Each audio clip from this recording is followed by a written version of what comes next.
politics, long-haired weirdos, short-haired weirdos, vandals, hooligans. The government, hug the government, love the government, hug the government, love the government, hug the government. Welcome to The Politics Guys, a place for bipartisan, rational, and civil debate on American politics and policy. I'm Michael Baranowski, a professor of political science at Northern Kentucky University. I'm joined today by my conservative counterpart, Cleveland area attorney and defender of freedom, Jay Carson. Hey, good morning, Mike. Hey, Jay, how are you doing?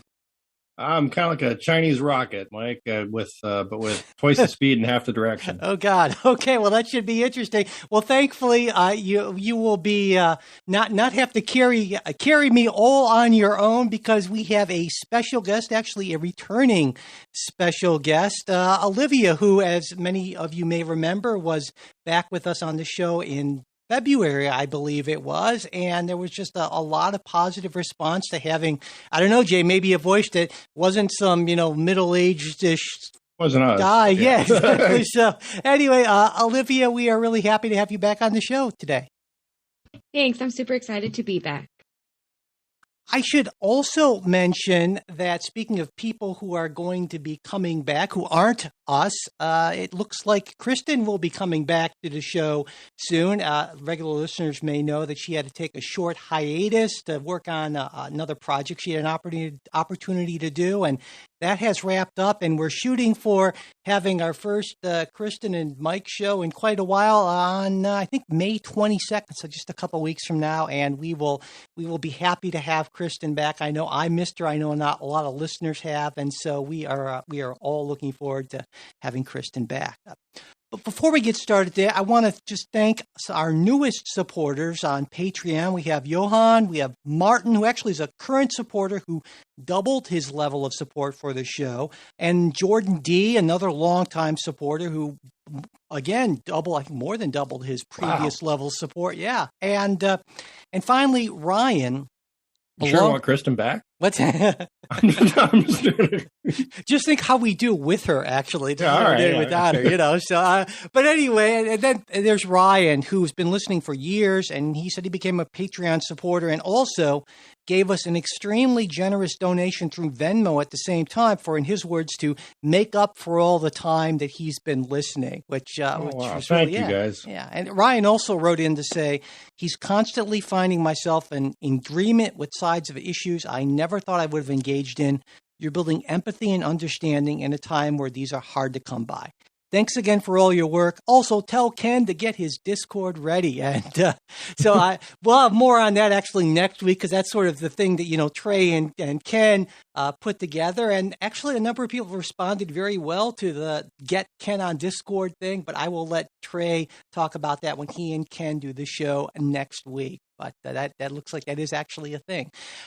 Also, Martin wrote in to say, I wanted to do my part since I found your podcast increasingly important in our polarized environment. Please give my regards to the defender of freedom and tell him to keep up the good work of challenging my progressive views and adding perspective. So there you go. It's always nice to have a little shout out for Jay in particular, because Jay, I know sometimes you bear the brunt. I do get a lot of grief sometimes. But yeah, deservedly so, I would say. But anyway, it comes with the territory. Yeah, there you go.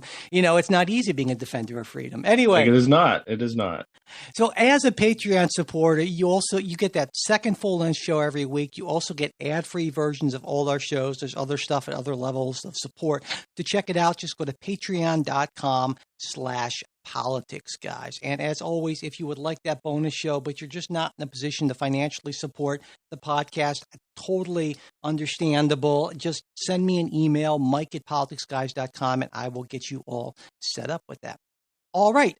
So let's start today's show with a new voting law in Florida. On Thursday, in a special exclusive appearance on Fox and Friends, Florida Governor Ron DeSantis signed into law a number of new voting restrictions. And aside from Fox, as I mentioned, all other media were barred from the event, in which DeSantis signed the measure and talked about some of the main provisions. And basically his view was that this will help to increase public faith in elections, though most Democrats see it as yet another Republican-controlled state pushing through measures to, suppress largely Democratic votes.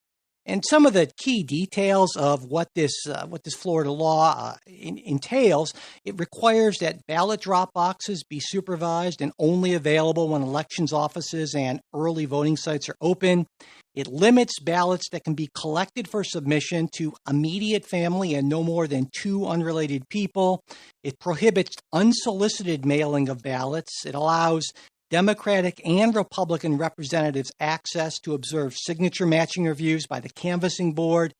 It requires that voters who are changing their registration information, like moving to a new address, that sort of thing, to provide an ID number, such as like a driver's license, partial social security number, as opposed to the previous method now, which basically they just informed through a mail, I think, or some other method of their new address.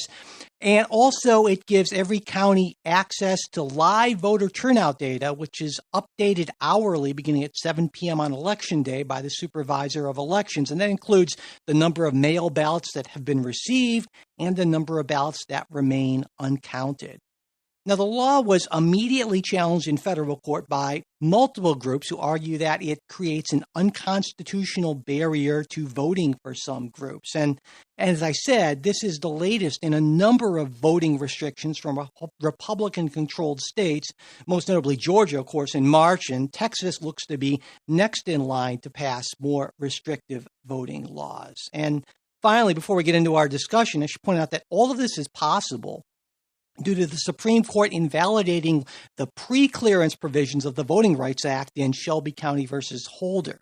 And since then, that was a couple 2013, years ago. But that's why all this is possible, is what I'm saying. And then since then, Republican legislatures in areas that were formerly covered by these restrictions, and it was largely kind of the Old South, but there are some other states as well, they have passed a number of these more restrictive laws. And I think it's fair to say that these efforts have gained a fair amount of momentum in the wake of the 2020 election, former President Trump's lies about the process and the results, and lies that, of course, culminated in that January 6th overrunning of the Capitol by Trump supporters. So that's kind of where we are right now. And I guess I'll just kick things off by saying, asking, what do you think about this law? And why don't we start with our special guest, Olivia?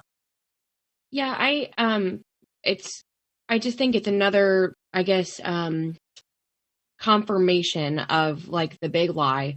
And it's, unfortunately validating, so much of the country's belief that the election was stolen because, had the election not been stolen or had the election been secure, the average person would think there wouldn't be a need to change all of these voting laws. And on top of that, DeSantis and Abbott both had said, they had boasted about how the elections in their states were extremely secure and that they were, some of the most secure elections of all time. And then now they're, due to Trump pushing that, there was so much fraud in the 2020 election. And also the fact that with the historically high voter turnout that we saw in the election and the fact that in turn resulted in a Democratic win rather than Trump's. I just think, number one, these laws are unnecessary, but they're being pushed both to support this idea that the election was stolen, which we know was not.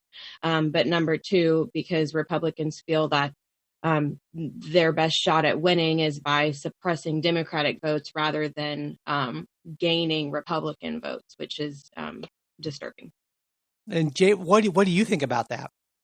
Well, I would first ask, by what exactly are people finding restrictive about this, or where is the vote suppression? I guess that's when we're talking about you're not having the state send out unrequested ballots.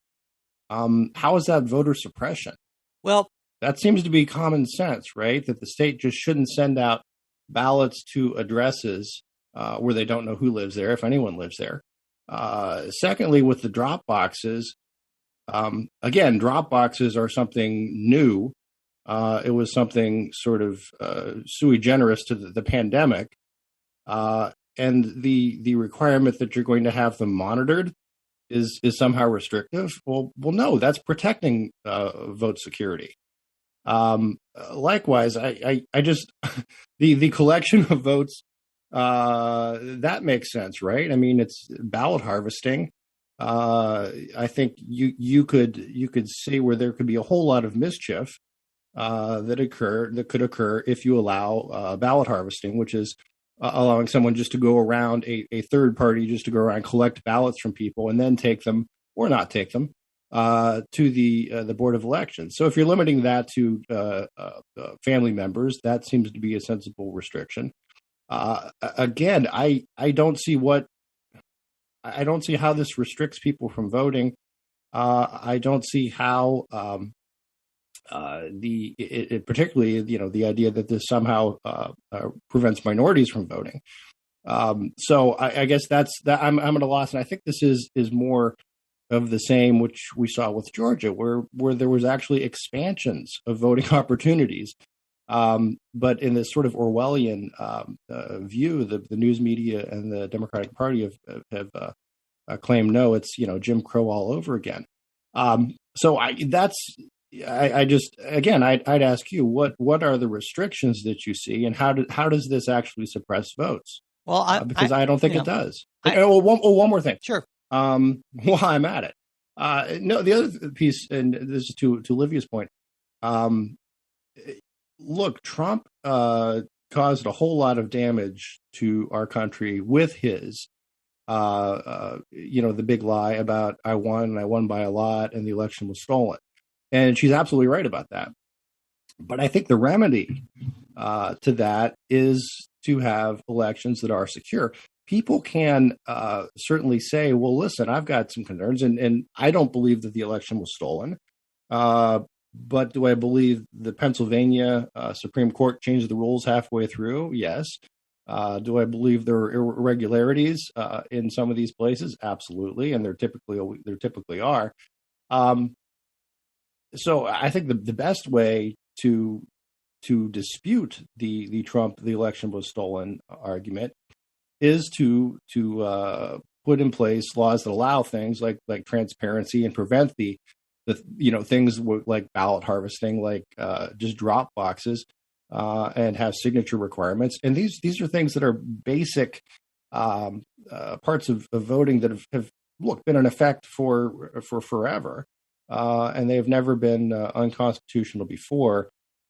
Yet now that seems to be the issue that Democrats want to push. So, well, number one, I'd say there's probably about eight different elements of your response that you're asking me to respond to. Let me see if I can get them all straight. But number one, what's so restrictive about? Well, number one, you mentioned a number of elements of the law that aren't necessarily that restrictive. But I don't think that anyone is saying, or certainly I don't think it's reasonable to say that every little part of it is restrictive. I will say that unlike in the Georgia law, which expanded voting in some ways, that looks like it would probably be to the benefit of rural Republican voters by some strange coincidence, that I'm not aware of any expansions in this Florida law for anyone. But you point out some things that aren't necessarily restrictive, and I absolutely will agree that the law, every bit of it, is not restrictive, but there are things that make it more difficult. Now, you may argue that they're justified, but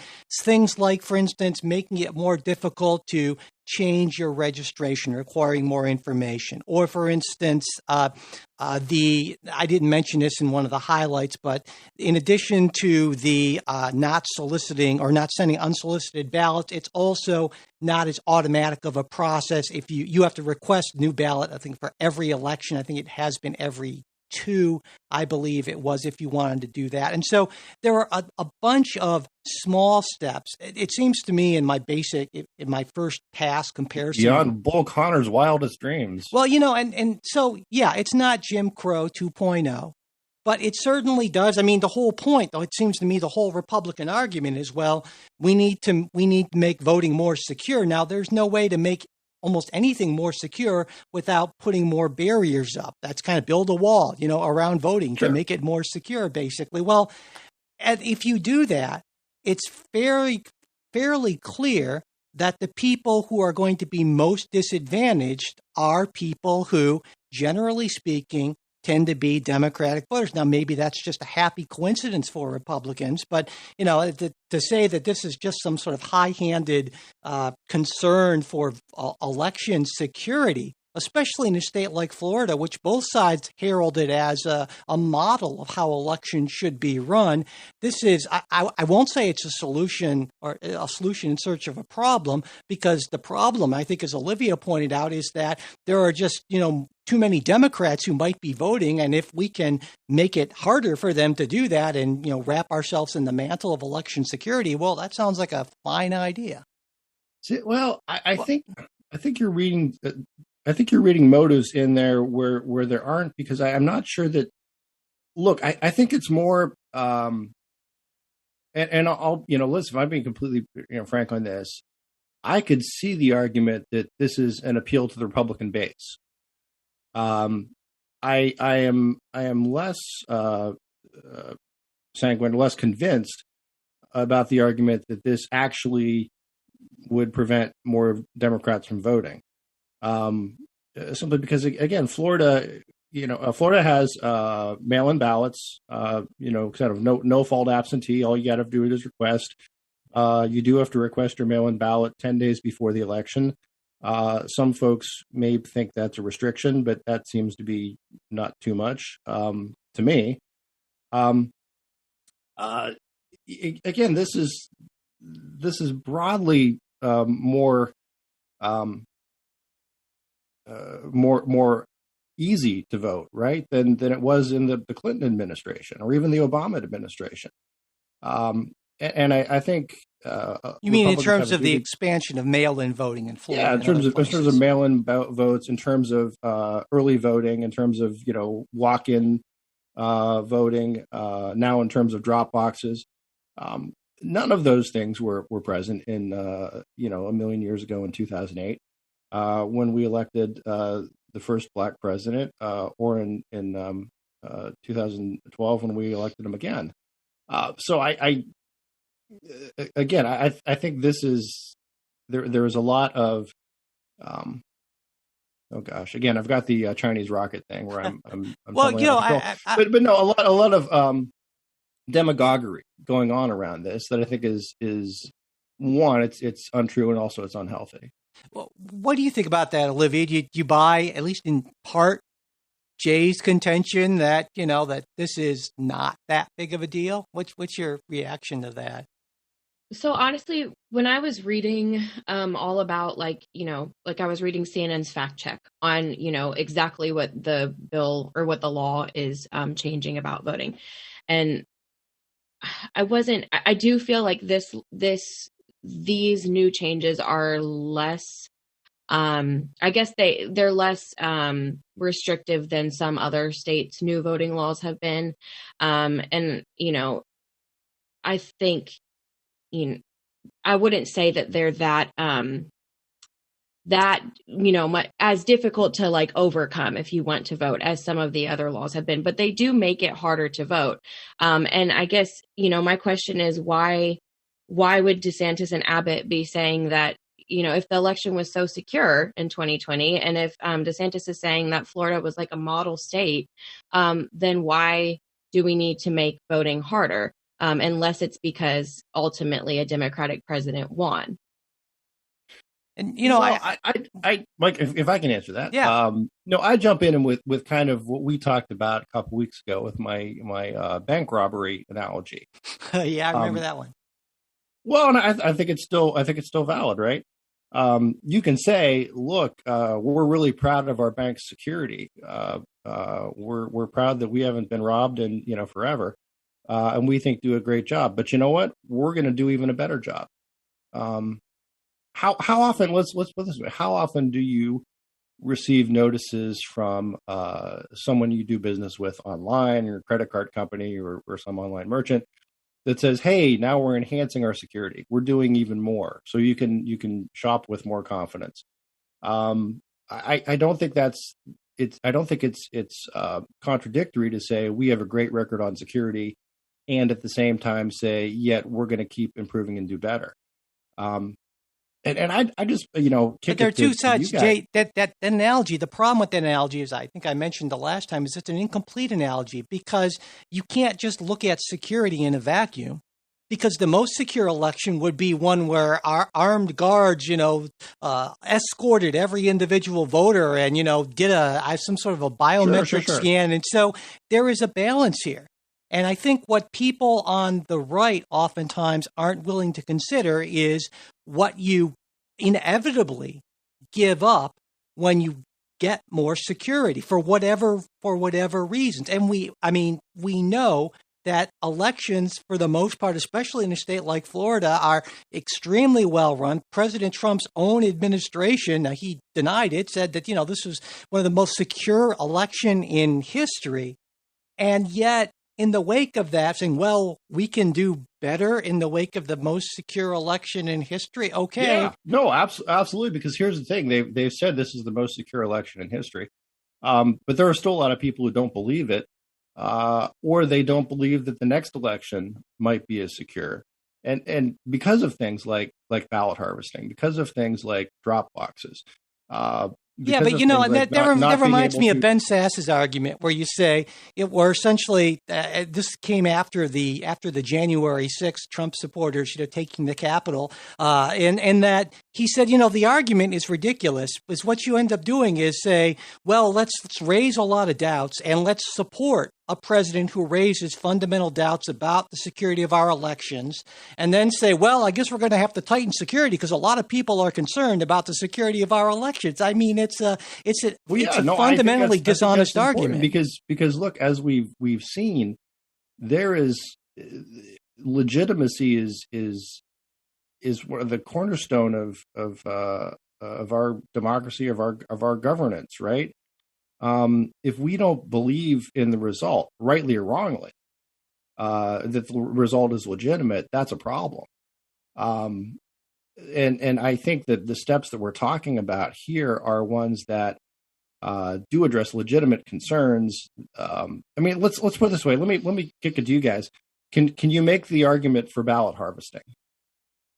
Why do we need it? Well, I think the term it's sort of a derogatory term, and so I would suggest let's call it I don't know, whatever term you want. Vote collection, ballot collection assistance. Sure. I think you can make the case for ballot collection or voter collection assistance, whatever you want to call it, based on the idea that there are some voters who, for various reasons, have difficulty getting out of their houses, and so this is a convenience. Right. Did any of them have postal service too? Because you can always mail it.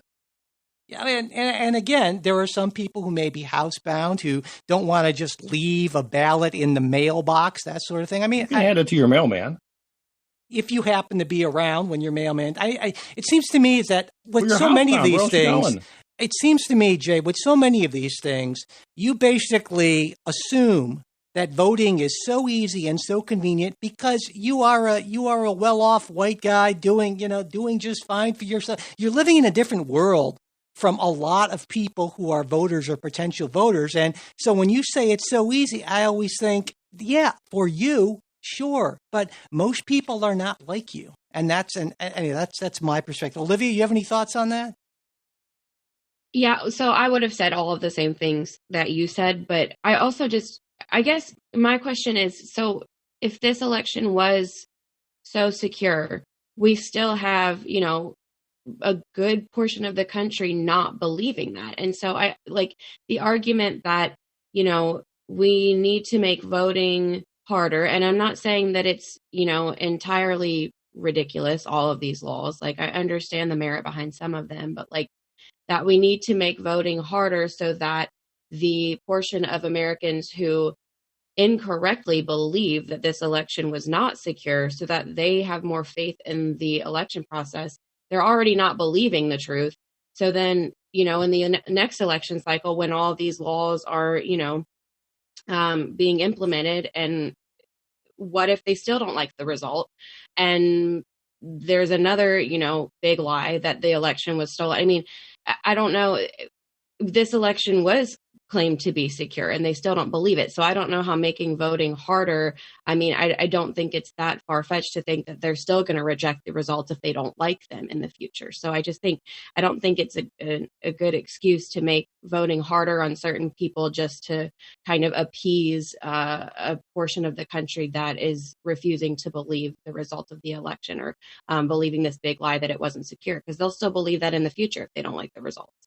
I'd like, well, yes and no, but I think it's a tougher. It's tougher because then the argument is, well, look, what is it? How do you think that the election was stolen? How is it possibly tougher, Jay, when we're talking about Hugo Chavez's ghost coming up and influencing election system, these bold-faced lies that tens of millions of people are believing? You're actually making it. That's again, you live in a rationality-based world, and that's I think what makes you, in part a good person and a reasonable person, but. Again, you seem to think that other people live in this same world, and they just don't. And those fears, those irrational fears that tens of millions of people have, are being manipulated by awful politicians. Yeah, no, and I agree. And this is, to me, this is a good way to stop that manipulation because you can't. No, look, if you're saying, hey, this was stolen because you know what, there were unsupervised drop boxes and somebody just went and stuffed the ballot box.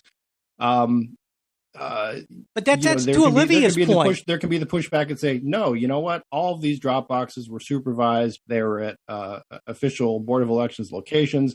They weren't just out somewhere where someone could either add votes or take them away. I mean, blow the thing up. I'm just amazed at how naive you are right now. And this is not a sentence that I thought ever would come out of my mouth regarding you, but that is so incredibly naive. It's almost touching in a way, the faith you seem to have in the ability of rational arguments to convince people of things. And I just don't know how you get to there from here, given the fact that people are patently willing to say the most outrageous things that are completely divorced from reality, and tens of millions of people are willing to believe it, and to think that saying, well, we fixed the ballot harvesting potential issues, so certainly nobody will have any issues with the election now. It goes back to what Olivia said, and I agree entirely. They'll just find another reason to say that the election was fixed so long as their preferred candidate doesn't win. And that's no, absolutely, but that argument gets harder and harder and harder and harder to sell, right? No, it doesn't. That argument has to get goofier and goofier. Right? It's already pretty goofy. There you go. Exactly. Here's the thing, but the argument that that things like ballot starting or signature checking, right? I mean, when I talk to Republicans and they say, well, can you believe that? Or look, observers of both parties being allowed, to observe. It doesn't that if you were to say, like, well, a Board of Elections can have only one party doing the observation. Well, sure. Wouldn't that strike you as something like you might scratch your head and be like, let's say it's a very Republican county, and they say we're not going to allow any Democratic observers within. They have to stay 20 feet away or 30 feet away or whatever. And again, I'll concede, which you already have, that I think a lot of this is more just to reassure the Republican base than it's actually doing a whole lot. Because one, I don't think it does a whole lot to prevent people from voting. I think the security it fixes, I think it's important, but in most part, especially in Florida, these issues didn't seem to be occurring. They were more, California things, but it's more to assure Floridians that look, we're not going to turn into California. So I'll concede that it's political, but okay. Well, I still just don't see how these are bad reforms or somehow I don't think that discriminatory. I think you're. Well, we won't go back over that. I wanted one more thing because you guys are ganging up on me. Please! You've had more floor time than both of us combined at this point, Jay. So I don't think that we're ganging up. Holding my own. But in terms of listen, am I special and gifted? And look, I know how to vote because I'm a rich white man. look, I've been voting since I was 18 years old, and I suppose I always was white, but I certainly wasn't well off. I certainly wasn't always well educated. And you know what? I've worked on plenty of campaigns, and there are a whole lot of people out there who are not particularly well off, who may not particularly well educated, who are of different races and ethnicities, and they've been voting for years, for decades. Part of my job, and again, I haven't done this part of the job for a while yet, but you deal with juries. A jury pool is taken from voter registration. You see a very diverse group of people come in juries, and they are of all walks of life, young, old, black, white, rich, poor, and I would say they lean toward the in Cuyahoga County to be more minorities, more poor, that get pulled in. So it's what I'm saying is people have been registering and people have been voting forever under much more restrictive systems. And I just don't see that this is a restriction. And these people, as much as credit as you give me, Mike, for being smart enough and white enough to figure out how to vote, I think it's just not that hard. I mean, I think most everyone can meet these very minimal requirements. Well, again, I think you're sort of twisting what I'm saying. Certainly, I'm not suggesting that that non-white people are worse voters than white people, and I think some people might have taken that implication away from what you said. That's certainly not what I meant. But I'm just saying you're saying I have fewer barriers, and what I'm saying is absolutely do. I mean, there's no world in which you have fewer. You don't have fewer barriers to voting than some impoverished, single black mother of four.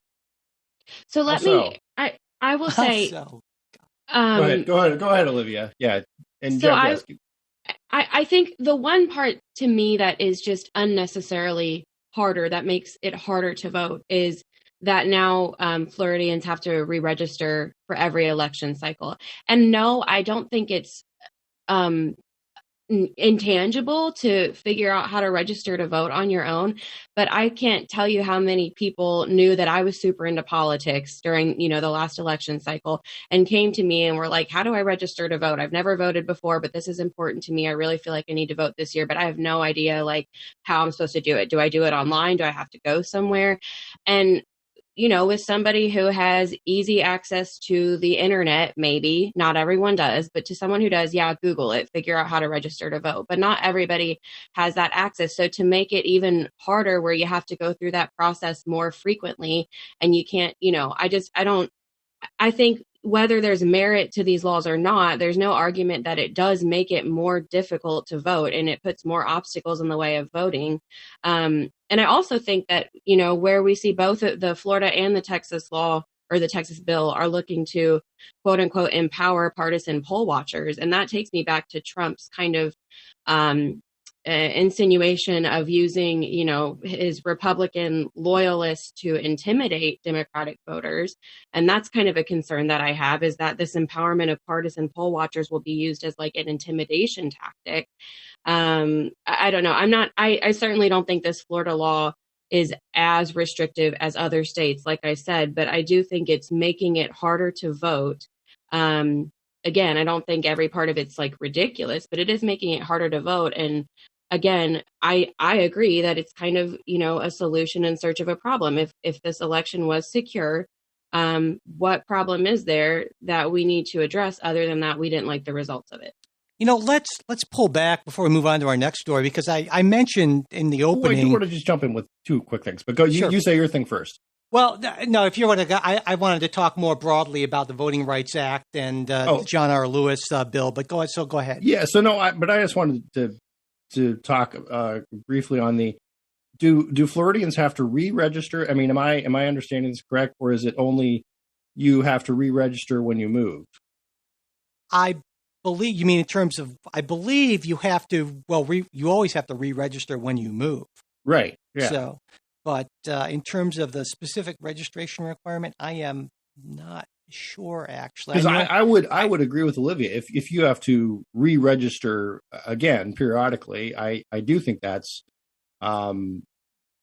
unnecessary, and that is something that makes it more difficult for people to vote and could disenfranchise people. So I would agree with you with that if that's the case. On the poll watcher question, though, I do want to push back on this because I think this is something important. We've had poll watchers in numerous states. We have them in Ohio, and the process, the way it works, it's not a Trump partisan army. All poll watchers are sort of signed up by the Board of Elections. You have to be sponsored by either a candidate committee or a party. You are vetted. You give your credentials to the Board of Elections. You go through Board of Election training, and there's a whole protocol that you go through. You're officially registered as a poll watcher. So I just want to disabuse anyone of the notion that this somehow is just vigilante poll watchers coming in trying to intimidate voters. There are rules about what poll watchers can and can't do, and the proper channels that they follow if they see an issue. So I just wanted to throw that in there. But go ahead, Mike. Yeah, I just wanted to say that all of this was possible over the last 7-8 years or so, I guess now, because of that Shelby County versus Holder decision. And to give people a little bit of background or reminders, Section 5 of the Voting Rights Act basically said that certain districts, certain areas needed to seek pre-approval from the federal government. That's that pre-clearance requirement for certain changes to election laws and procedures. And then it also specified, which jurisdictions? Well, it focused on voting tests, places that had voting tests in place as of November 1964, and also based on 1964 election turnout and other results. And what the court said in Shelby County versus Holder, in very simplified terms, is that this data is too old. And regardless of, even though Congress reauthorized this, they're working on information that's in many cases over half a century old. And so therefore that cannot stand. And if you want this to stand, basically you would need updated data on these jurisdictions. And that's exactly what the John R. Lewis Voting Rights Act does. Under the pre-Holder, Shelby County versus Holder Voting Rights Act, there were 15 states that had to do this pre-clearance, though in, I think, 6 of them, only certain areas, jurisdictions were covered. Under the formula that's proposed in the Lewis Act, 11 states in their entirety would require pre-clearance, but it's based on, modern data, essentially. And so I guess my question, I think I have a good idea how Olivia stands on this, but Jay, what do you think about, essentially Congress potentially responding to the court's ruling there by saying, okay, you want updated data, here's updated data. I mean, does that seem reasonable to you? It would depend on the specifics of the bill, Mm-hmm. right? I have no issues with data collection. I think that's a good thing. What data are they collecting, right? How many places impose, poll taxes or literacy tests? Well, it's probably 0. Where have there been allegations of voter suppression? Okay, well, how do you define that? My concern would be that you find the data you're looking for. And so I don't know, and I'm not sure that the next step, I think it makes abundant sense to, look, let states vote as they choose to do. That's the way we set up our Constitution, and voters in states can elect their own state officials and their own state legislatures and make those choices. So I am, generally, as a matter of principle, opposed to a whole lot of federal regulation over state elections. And quite honestly, anyone who was concerned about Donald Trump should feel the same way. So yeah, I look, if they want to do some sort of study and collect details, more power to them. But I'm not sure what that's going to show. And if it's a precursor to a federal takeover of state voting laws, then I'm against it. Olivia? I just think I agree that there should be, states should have to prove, merit or reason for why they're changing their election systems or their voting laws, which I think is essentially what this seeks to do is, we're not going to change, again, we're not going to change things to, provide a solution when there is no problem. So, I agree that with the sense that states should have to prove that there was some kind of issue before they go about changing their election laws to address that issue if it wasn't there. Why should it apply just to the South, though?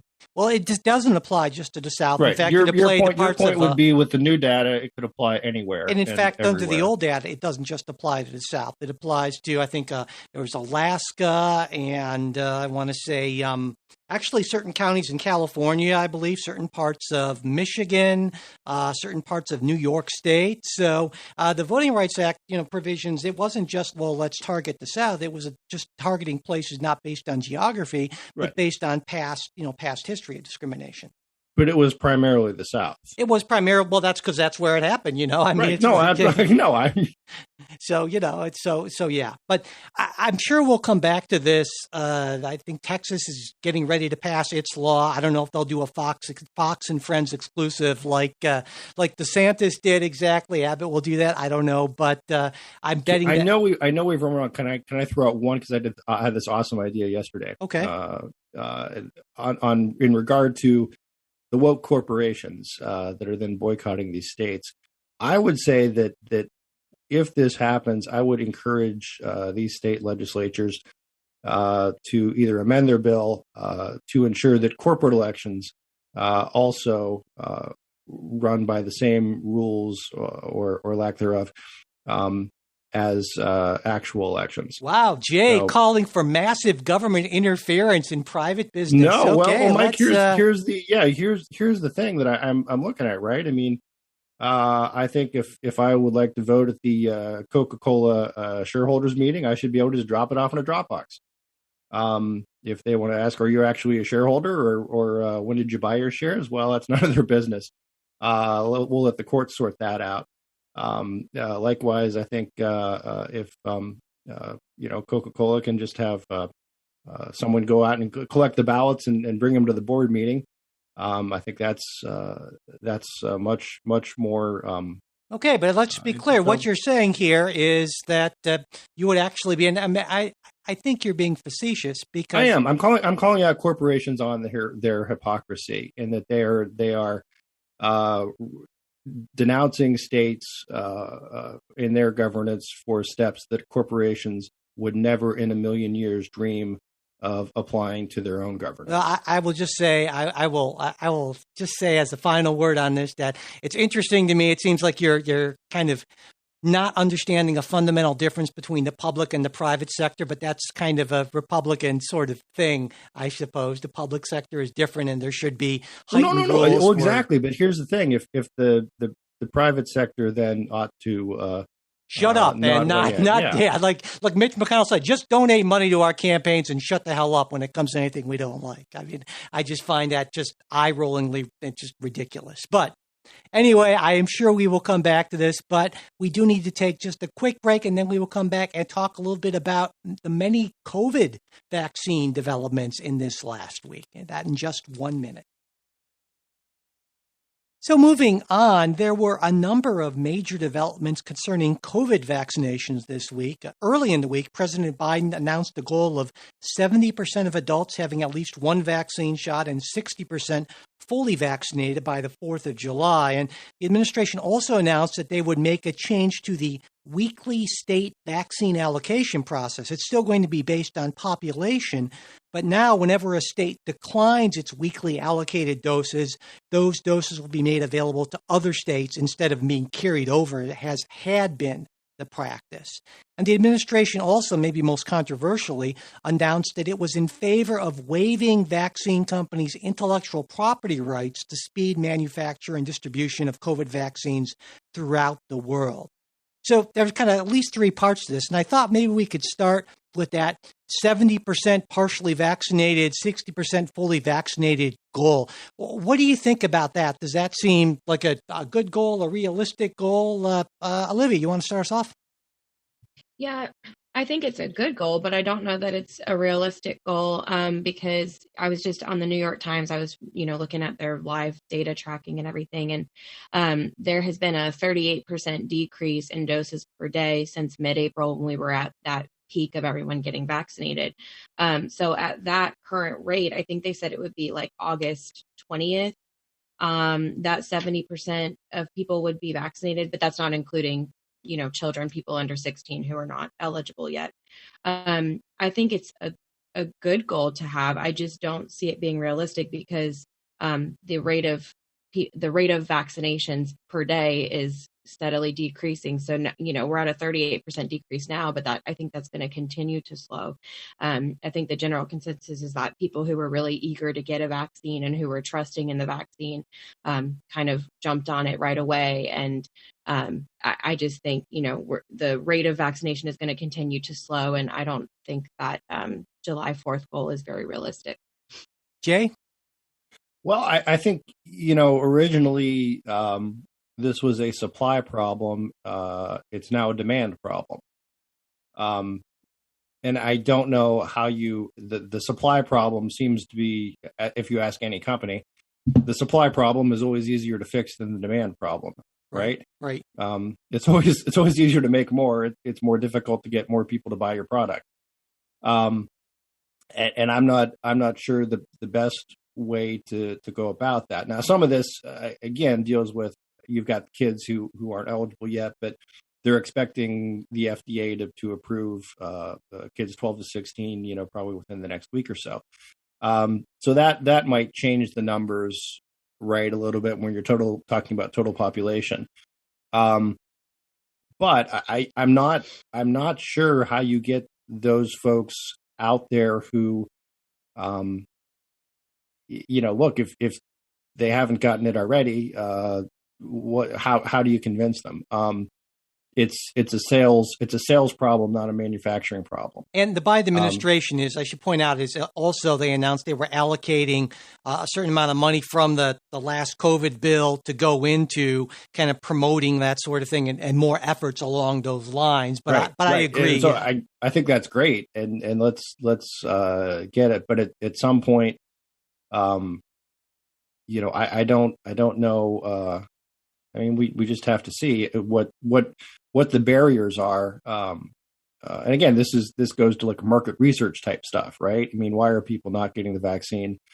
Is it because they're still nervous about it? Is it because, well, I just haven't gotten around to it? Is it because, whatever? But so I think that's, to say it's a realistic goal. That's tough to do. It's like a company saying, well, we're going to sell this many products, and we're going to increase sales by X percent. But this is sort of a unique product, right? And you only sell it one time. Well, maybe not. It looks like, but yeah, I take your point. Right. But what I'm saying is once you've sold the initial product, selling the boosters is no problem. Yeah, that's actually a good point. Yeah. So I guess I certainly hope that the government can get people, and not just the government, but look, plenty of private groups, churches, people can encourage those who are hesitant or reluctant to get vaccinated. But at some point, people are going to do what they're going to do. Yeah, I will point out that Joe Biden, at least to this point, has had sort of a short, but still a history of maybe some people would say even under-promising when it comes to COVID-related issues, because he didn't want to get caught into that trap of, again, over-promising and not being able to meet expectations. And so I'm hoping that would be great if that were the case here, too. And maybe I share some of your skepticism about that, I think, for all the same reasons. But I hope that we are at that point. Who doesn't, right? Well, I guess maybe around 30-40% of people. But what about that second part, the state vaccine reallocation move? My sense is that this is a pretty straightforward, no-brainer sort of thing. I get the sense that governors from both parties are okay with it because no one really wants to see these weekly doses go to waste. Either of you have a problem with that? Nope. That's good. Well, I didn't. Yeah, that's great. I mean, we can all agree on that. It's nice No, to see I mean, that. like I said, something like this might be more controversial if we were facing a supply crunch. Yeah. But we're not. Yeah, that's a good point. But I think what is controversial is this intellectual property thing. And to be clear, what this would mean is it would require for this to go through, it would require the approval of all of the World Trade Organization members because of their trade-related aspects of international or intellectual property rights, or TRIPS agreement. That's a lot easier to call TRIPS, right? But almost all developing countries are actually for this waiver. And there are actually a number of developed countries have said, well, we might be willing to go along. One country in particular, Germany, has said, we really don't think that we want to do this at all. And what this would likely do is it would essentially exempt countries from enforcing intellectual property rights for the COVID vaccines, but it wouldn't require that pharmaceutical companies provide their vaccine recipes or manufacturing process details, and would also most likely include some form of compensation the companies, or could, if their processes were duplicated, under this waiver. So before we get into the political or the likelihood of this, what do you think is the waiver, the intellectual property waiver? Is that a good idea? Olivia, why don't we start with you? Yeah, I have mixed feelings about it, because I think that, COVID is clearly a global problem. And, even if we were to, solve this problem in the United States, if other countries are still dealing with, high rates of COVID, then that impacts our ability to travel, and inevitably, the development of variants that could potentially be even more harmful. And, we can't really isolate the virus to other countries. Ultimately, they're going to spread and they're going to reach the United States, and it's going to be a U.S. problem all over again. So I think, it's in the best interest of the United States to combat this globally, which would mean sharing intellectual property, if it means helping other countries develop vaccines and solve the issue of the pandemic in their countries.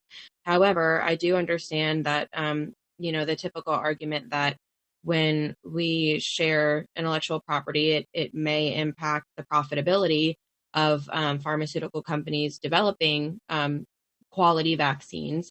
And then that hinders innovation in the future, because there's not that incentive for innovation in the future. However, with the COVID vaccine, there's been a lot of public funding. So I don't know that there would be no profitability or no incentive because they've been publicly funded. I don't know. I have kind of mixed feelings. I think that morally and, for the good of the future of all countries, the solution is to get people vaccinated and as quickly as possible in all countries. And that might mean sharing our developments. But I do see, I understand that there's always going to be that pushback of, the profitability of developments that private pharmaceutical companies have made, and not wanting to share them and lose the potential for making money on it. Yeah, that is basically my position as well. Jay, what do you think?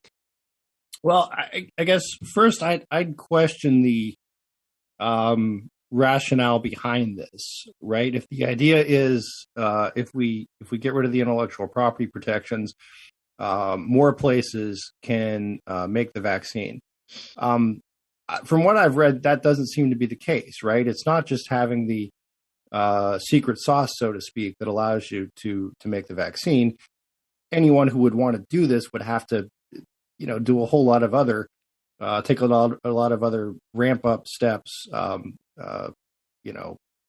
hardware kind of steps, in order, and even having other know-how in order to actually do this. So the idea that this is going to increase the supply, the global supply, I just don't think there's a means-ends connection there.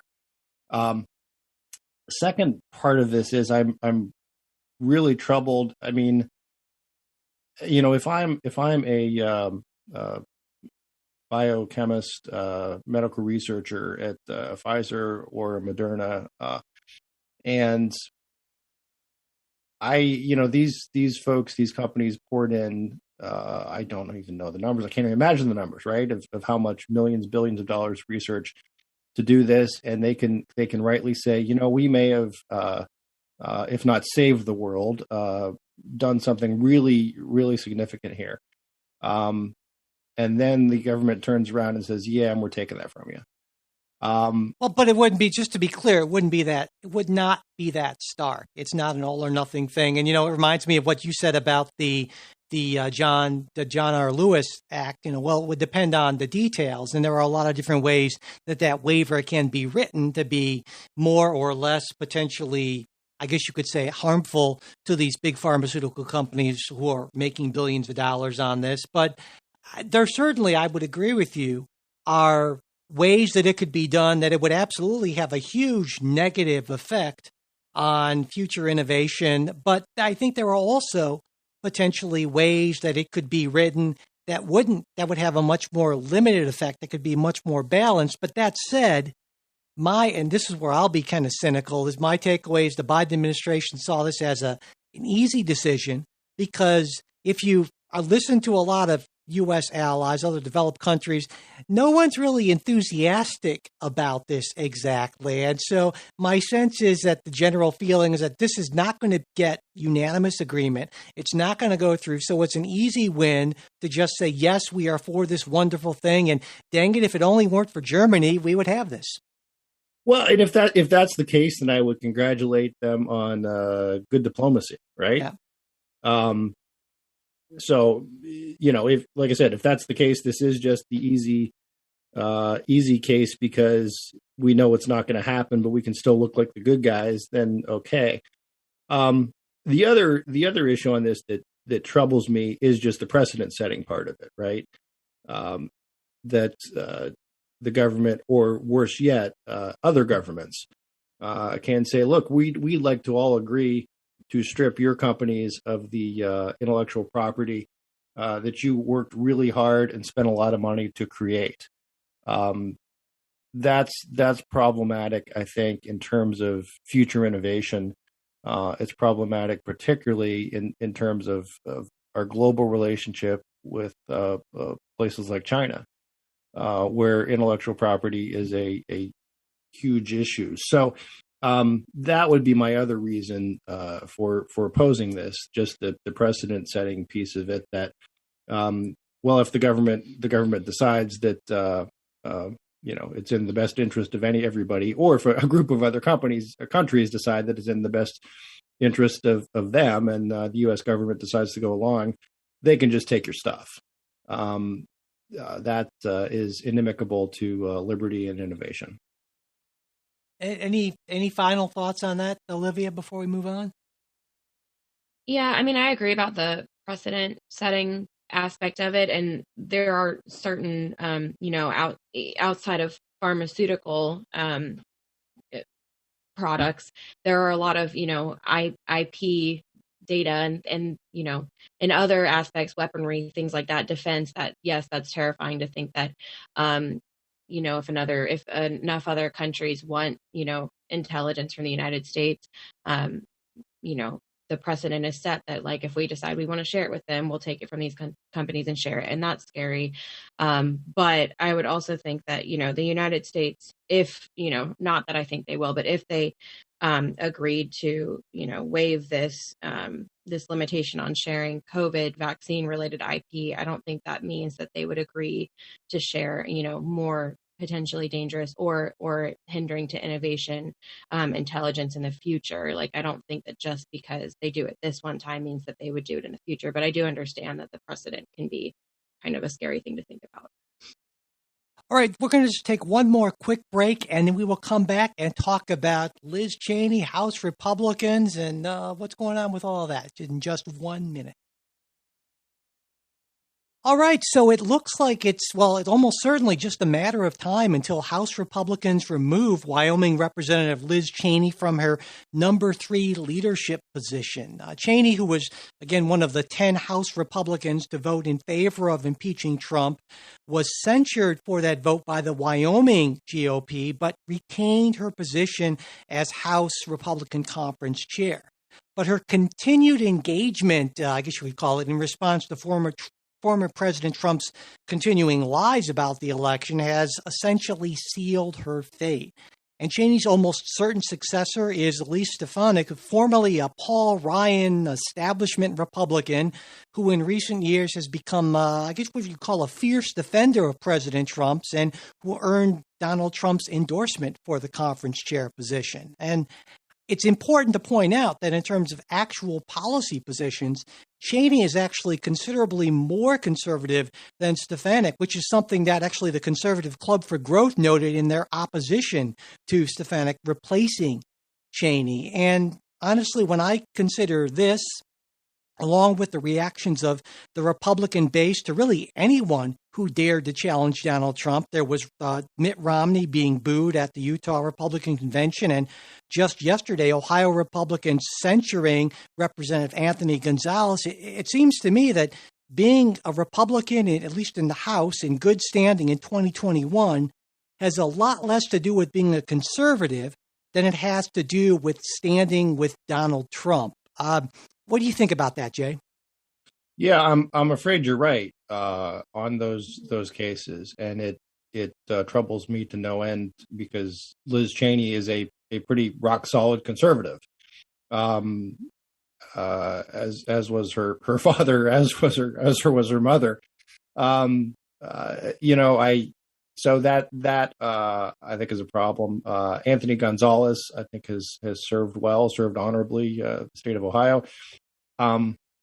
So it bothers me a great deal that Republicans are throwing out conservative ideology in favor of a cult of personality. That shouldn't be what the party is about. It should be about principle, not about any particular person. That said, I think we should also put this in context, that this is a leadership fight. And that's leadership fights, in my experience, are kind of weird, right? It's not really a referendum on the future of the party. It is an internal power struggle over who's in charge of, in this case, the minority party. So I don't want to read too much into it, right? I think it's bad that this is happening. The other piece of this to me is Liz Cheney probably would have been better off just ignoring Donald Trump throughout this. She didn't. I think that was she had a strategic decision to make, and I think it didn't play out for her, at least not in the short term. It may in the long term. But I think that's just, that's part of the way leadership fights go. She's not running for office in her district. It's not running nationally. It is running amongst the caucus who chooses leadership. And if she doesn't have the votes, she doesn't have the votes. Now, the weird thing, of course, is she did have the votes just 3 months ago. And what changed was more Donald Trump involvement. And Kevin McCarthy, the sense that I've gotten from what I've read is he just doesn't want the headache, right, of having someone who is anti-Trump or perceived anti-Trump, or is going to say stuff that's going to kind of ruffle feathers as we're trying to all pull in the same direction. So Cheney's, so basically McCarthy's saying to Cheney, it's like, we don't want you telling the truth about the former president's lies because it's really inconvenient for us. Essentially, yeah. Okay. Well, I mean, you put it in more. I mean, look, I think maybe the way he would put it is, look, can't we talk about something else? Yeah, sure. Olivia, what's your take on this? Yeah, I think I definitely agree that there's like a cult-like loyalty among Trump's base. Even though he's out of office now, there's still that cult loyalty in the Republican Party among Republican voters. But I think from like a politician standpoint, this is more about keeping the Republican narrative homogenous. And the Republican Party has found a lot of success in Trump and their, in Fox News consistently upholding what Trump has to say. And, Republicans kind of refusing to conflict with Trump. And there's kind of this, within this loyalty, not only among his base and also, politicians that have worked with him or under him or in the Republican Party. Liz Cheney is a problem because she's, divisive of her own party, and the Republican Party's success comes from all kind of repeating the same messaging, even if it's not true. Whatever appeals to the base, we're just going to kind of take that narrative and run with it. And I think a lot of, the Republican Party knows that a lot of their success is in not challenging Donald Trump, because they've found that he has this loyalty to him that we've really never seen before with the president. And so it kind of has become the party of Trump because they found success in that. And, having someone like Cheney contradicting that narrative, they don't really have room for that divisiveness from a strategy standpoint. Their goal is to, to push this narrative that voters want to hear, and Liz Cheney's not doing that. So she's a problem. And I look at, I think Stefanik, she's obviously a very smart, very ambitious person. She started off as a Paul Ryan, sort of, like I said, Paul Ryan, literally worked with him, and shifted when she saw, where the money, literally where the money was. You take a look at, for instance, Josh Hawley's fundraising totals, or Marjorie Taylor Greene, or Jim Jordan, or any of these people who seem to all of a sudden become very radicalized. It seems to be much more about revving up the donor base, particularly, than any sort of stand on principle, which is, I think, Jay, goes to your point a little bit, which is something I think we all find very disappointing. Yeah. So, but see, to me, you say you don't see this as being, you don't want to read too much into this, and I get that. But it seems to me, as long as that's where the money is, well, then you're going to see more and more people do that. And when trying to make sense of people like say a Jim Jordan or Josh Hawley, or again, Elise Stefanik, well, more and more people are doing this, and it's successful. I think we'll learn more after 2022, certainly, but if we see a number of these people do very well, that's only going to accelerate this sort of thing. And certainly the further we get from January 6th, the easier it is to do this sort of thing, I would think. What do you think? Well, I think the further we get from January 6th, also the easier it is to start focusing on other issues that unite Republicans that aren't Donald Trump. So I think a lot of Republicans can say, like I do, look, I think Donald Trump said a lot of crazy stuff. I think he's lying about the election. Again, I'm still on the point of, I don't know whether he's consciously lying or if he's just really believes that he won by a landslide. But regardless, all these, you've had this Trump dominating the world for this long, world of Republican politics for this long, and a lot of folks think he was treated unfairly in a lot of cases, and you can believe both at the same time. So I think Olivia is exactly right that it's part of this is just is messaging, right? Let's all be on the same page. We don't want to have the vision because look, the other thing, if I'm Kevin McCarthy, I realize that there is almost no story that the press loves to report more than Republican Civil War, right? And they've been reporting that story for, 30, 40, 50 years. And it's one of their perennial favorites. So if I'm getting ready to, lead the caucus and we have got a shot to take the House back, I don't want the distraction. I don't want the animosity. I don't want that story taking the oxygen out of the room. And you could point to sort of as, I was thinking sort of like counterfactual, right? Say it's 2000 and, the Democrats are getting to run. Let's say there was a Democrat back in the day who said, "I find Bill Clinton to be absolutely detestable. I think he has credibly been accused of rape and sexual assault. Even if not that, he certainly acted in a manner that was unbecoming of the presidency. And I think he should have been impeached." Now, no Democrats said that, of course. But assuming they did, would the Democrats have kept that person in leadership running it into 2000? And the answer is no, for exactly the same reason, is that you don't want that.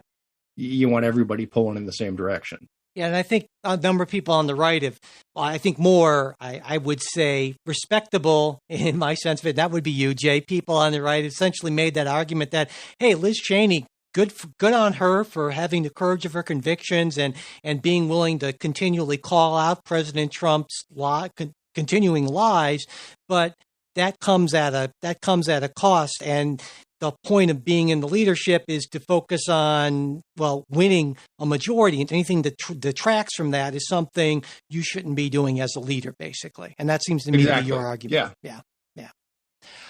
All right. Well, we have gone a little bit long, but even so, before we end today's show, I said to both Jay and Olivia that we haven't done recommendations in a while. And every week I say, we're going to do recommendations, and it never happens. But this week we are going to do recommendations because I have two things that I want to, well, I have mixed emotions about this because I love both of them, but they're both from a source that I just utterly loathe. And they're both from Apple Plus, and I have just issues with Apple. Jay, you know me, I'm a contrarian. I've been one for forever. And so the idea that I could recommend something from, one of the largest corporations on earth that bills itself as being very, counterculture, that always just sticks in my craw, and their whole walled garden of Appleness, and you can't take apart our things. And anyway, I have issues with Apple, I'll admit it, but they do put out some pretty good shows. And lately I just been binging two of them. For All Mankind, which is sort of this alternate history of the space race where the Russians get into space or get to the moon first, and it's just really compelling. And then super compelling for an entirely different reason. I was basically almost forced to watch this by a friend. Ted Lasso is this the most warm, funny, wonderful thing, and it's just on days when I'm feeling awful, we can watch an episode, and all of a sudden life feels a little bit better, and that's a really precious sort of thing. So those are my two recommendations, For All Mankind and Ted Lasso, both worth, even if you don't like Apple like me, worth getting the Apple Plus app on whatever streaming device you use to watch. So, Olivia, why don't you go next? Yeah, so I used to be obsessed with watching actually political shows, but lately I've been trying to take a break, a mental break, and just watch things that aren't political at all. And I found two shows. One's called Sharp Objects and one is called The Undoing on HBO Max. And I watched both series twice now because I watched them by myself and then made my mom watch them or made my boyfriend watch them. And oh my gosh, they're both so good. If you like a murder mystery, but with a lot of drama built in and plot twists that just will have you at the edge of your seat. Oh my gosh, they were both so good. So they're both HBO Max, but HBO Max has amazing shows I highly recommend. Okay. Jay, what about you? Well, actually, yeah, and I'm gonna go the highbrow route here. you normally you raise our cultural level. The higher brow route. I guess it's still popular history, right? It's not but I just started David McCulloch's The Pioneers, which is something important to you and me, Mike, because it's about the settlement of the Ohio Territory. And it's fascinating, and it deals a lot with, and I think this is so important these days, a narrative that runs contrary to the whole 1619 nonsense, and the discussion of the power of the Northwest Ordinance, which prohibited slavery in the Northwest Territory, and the people who came then to Ohio, and starting settlement originally in Marietta, which was Ohio's first capital, down on the river. So anyway, I highly recommend that. Again, I'm only partway into it, but there's also all kinds of fun stuff about the Aaron Burr conspiracy, which a lot of these events took place in the Marietta area, so All That's right. fun. And my other recommendation, and I don't know if this is available yet, but I'll send it to Mike and we can post it somewhere. I attended the Ohio Federal Society annual convention yesterday, which was actually live and in person. And our keynote speaker was Judge Janice Rogers Brown of the DC Circuit. And she is a remarkable woman, and she spoke about wokeness and the problems thereof in a really powerful speech where she and many members of the audience were crying at the end. Wow. And for perspective, I mean, Judge Brown is a older African-American woman. She was kind of been on the Supreme Court shortlist for a number of times, but never quite made it. Yeah, it was very powerful, and I'm sure the link will be up shortly, and I'll get that to Mike, and we can put it somewhere where everybody can get it. Great. If it's not in time for the show notes, which it probably won't, I will make sure to post it on our social media, our Facebook and our Twitter. And speaking of wokeness, while we're out of time for this episode. That's actually a topic we're going to discuss in the bonus show. James Carville made some his usual Carville-esque sort of remarks about wokeness in the Democratic Party, and it caused a whole bunch of reactions. So that's one of the things we're going to get into. We're also going to talk about Facebook's decision to, kind of non-decision, the whole board, and the decision about Donald Trump's account. We'll get into that, and Donald Trump's new web presence, I guess you could call it, and maybe even the recall, or the likely recall, of the California Governor Newsom. It looks like that is going to be happening, and what that might entail. It was a wild ride in 2003, the last time a California governor was recalled. That ended up with Arnold Schwarzenegger being governor. And so we'll get into that probably as well. And if you are a Patreon supporter, that will be available to you on Wednesday morning. And if you're not, you can just go over to patreon.com/politicsguys and get all set up with that. And again, if you would like to get all that, but you're just not in a position financially to be able to support the show, email me, mike@politicsguys.com, and I will make that happen. And something that everyone can do that really does matter, I know I say this every week, but it matters every week, is if you haven't subscribed to the show, please do. Leave ratings and reviews, and especially if you could share episodes on social media, that really helps to get the word out. And if you want to get a word into us, you can do that from mail@politicsguys.com. And we're also on Facebook and Twitter, and you will find the links in the show notes. Special thanks to our executive producers, Bruce Johnson, Wilma Moreno, Andra Masker, Daniel Toe, Chris Wilkerson, and Nathan Sosnowski. We'll be back with a new show next week. We hope you'll join us.